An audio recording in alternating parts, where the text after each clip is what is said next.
আমি ব্যক্তিগত অভিজ্ঞতা হইতে বলিতে পারি, শ্রদ্ধা সহকারে এই পত্রাংশগুলি পুনঃ পুনঃ পড়িলে ইহার মর্মার্থ ক্রমেই পরিস্ফুট হইয়া ওঠে এবং যত বেশি পড়া যায় ততই নতুন নতুনভাবে উদ্দীপন হইয়া থাকে। কখনো কখনো বিভিন্ন পত্রাংশগুলির মধ্যে আপাত দৃষ্টিতে যে সকল অসামঞ্জস্য পরিলক্ষিত হয় তাহাও সুনিশ্চিত মীমাংসা হইয়া যায়। আমি যাহা বুঝিয়াছি তাহাই যে ঠিক, এরূপ স্পর্ধা আমার নাই। সুতরাং আমার ভাব অন্যের উপর চাপাইবার চেষ্টা থেকে বিরত হইলাম।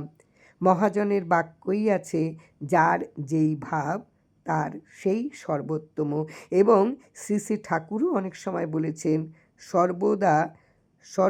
সর্বথা ভাগবতম গ্রাহ্যং ন চ ভাষ্যম ন চ টিকা।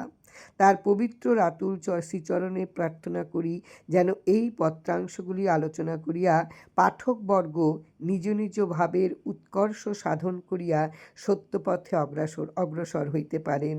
জয় রাম, জয় রাম।